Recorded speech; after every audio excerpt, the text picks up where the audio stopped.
So yung alam niyo po dito pag binasa po natin itong Deuteronomy 28, nagsimula sa blessing, not the cursing. Hindi siya agad curse. Oh, pag hindi mo to ginawa, curse kita. Hindi po ganoon. So nauna po yung blessing na binanggit ng Panginoon. Kasi po ang Diyos ay Diyos ng biyaya talaga. Mas gusto po kasi ng Panginoon na tayo ay blessed rather than tayo ay curse, syempre. Parang sa ating mga magulang, di ba? Tayo mga magulang. Mas gusto natin syempre yung bless ang ating mga anak kaysa sa paluin siya, di ba?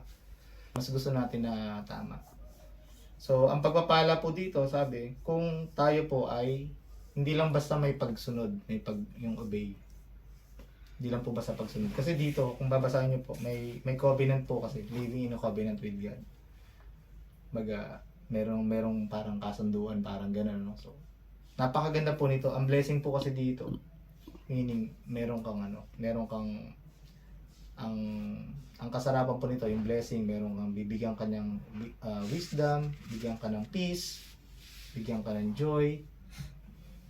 Tapos at higit sa lahat, kapag ka sinusunod natin, nandun tayo, nabumuhay tayo, meron tayo laging connection with God. Meron tayong fellowship with God. Wala na pong ibang masarap na makukuha natin or wala nang masarap sa buhay natin na to kundi yung malapit po tayo sa Diyos. Sabi nga, ang pinaka masaya, ang pinaka secured security ay yung buhay na kasama mo yung Diyos. Kahit po mamuhay tayo na meron tayong 10 security guard, pag malayo sa Diyos, alam na po natin yan. Walang peace, walang security. Wala po. Iba po ang security ng Panginoon. Tsaka iba yung wisdom na binibigay niya. Kaya dito po, although ito ay binigay po ito sa Israel, di naman po tayo nabubuhay under Mosaic law. Pero yung principle po na to, alam niyo po, ay applicable pa rin sa ating mga Kristyano ngayon. Kasi parehong Diyos pa rin po yan.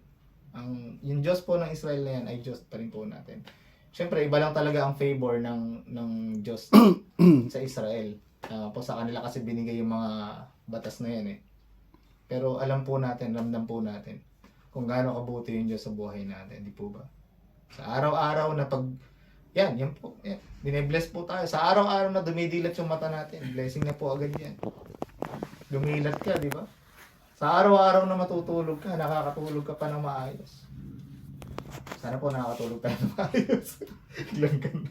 Sana po nakakatulog tayo ng maayos. Ayan. Di po ba? Oh, napakasarap nga sana pagising po Tululaway natin. pa, no?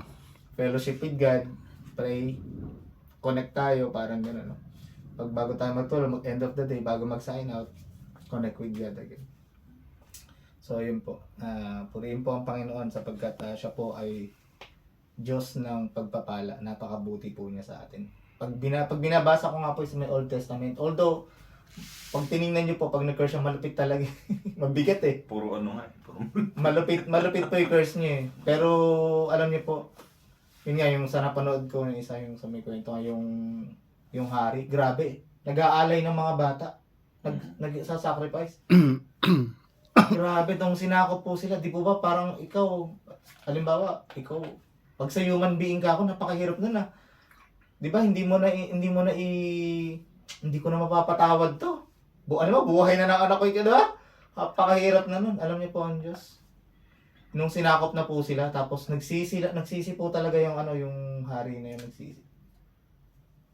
Pinatawad po ulit ng Diyos. Ganun po napakabuti ng Diyos. Kaya tayo mga Kristyano po, tingnan niyo po, nung nakareceive tayo ng kaligtasan, kahit gaano ka pa kasamang tao, nung tinanggap natin Panginoon, niligtas tayo. Erase. Kinalimutan. Grabe po yun. Diba? Yan.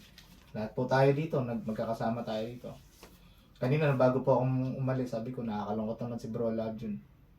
Mukha yatang nalulunod sa blessings. Nalulunod kaya ako sa trabaho. Bahala ko nga talaga, sabihin ko, hatid sundo ko na siya. Okay, ako na mag-go. So, yun po, para sa akin po, kung kinikilala natin yung ating Diyos ng pagpapala, di po ba nararapat lamang na ibigay natin yung para sa akin? Sabi nga ng Panginoon, bigay yan kay Cesar. Ang po ba kay Cesar ay kay Cesar. Ang bigay ang mga bagay na para sa Diyos. Pag para sa Diyos po yun, ibigay po natin yun. At tingnan po natin.